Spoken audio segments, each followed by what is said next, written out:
Russian media now reporting Vladimir Putin will suspend all Russian flights into Egypt. This is happening now as a U.S. federal watchdog says that security needs to be stepped up at airports here at home. That report, part of an undercover investigation revealing layers of security were simply missing.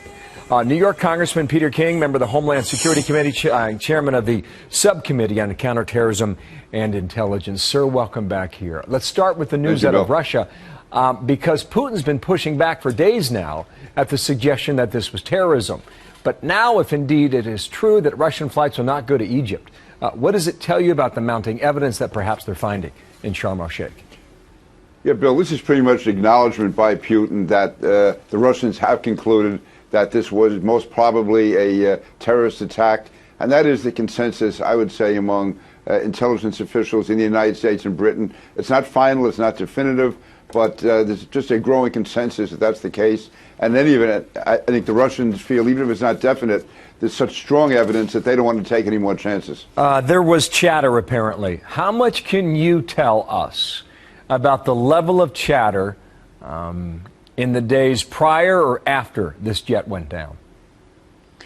Bill, I have been briefed on it, so I really can't go into details other than to say that various types of evidence lead toward the conclusion that this is a terrorist attack, that it was a bomb. And that's why you're seeing these statements being made, these reports coming out. Again, I can't go into details as to how information was obtained, but there just is a growing consensus. The fact that David Cameron, for instance, came out so soon and said it was a terrorist attack, the fact that the president said last night, just his whole body language and the way he was talking, for the President of the United States to be talking about the possibility of it being a bomb, that shows the direction which the government is going. So I believe, based on what I've seen, that this is most likely a terrorist attack. Still not definitive, but very likely. Well, and ISIS has come out and said, prove us wrong. Prove that we did not do it. You do not hear that often, sir. No. Again, I believe this is ISIS or an affiliate of ISIS. Again, not definite, but that's the direction it's going in. And ISIS, quite frankly, is going out on a limb. It's one thing for them to make the initial claim, but the fact that they're standing by it also indicates that they that they did do it. But again, I don't want to say anything definite, but I would say it's very close to being definite. Okay. News here at home now. We know an order is expected to go out later today. This 3 days after this watchdog group went in and examined the job the TSA was doing at our airports and whether or not there was cause for concern. And this was the conclusion, in part, during that hearing. Watch. Our conclusion is that the screening effectiveness challenges were not merely an officer performance problem, nor were they a failure of the advanced imaging technology. Strong drivers of the problem include leadership focus, environmental influences, and gaps in system design and processes.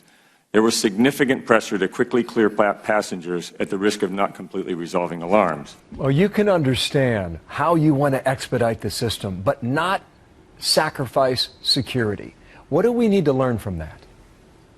First of all, let me say that Admiral Neffenger, who's just taken over the TSA, is doing an outstanding job. He has come up to meet with Congress both publicly and privately a number of times, specifically on this report. One, we have to be constantly re-examining what we're doing.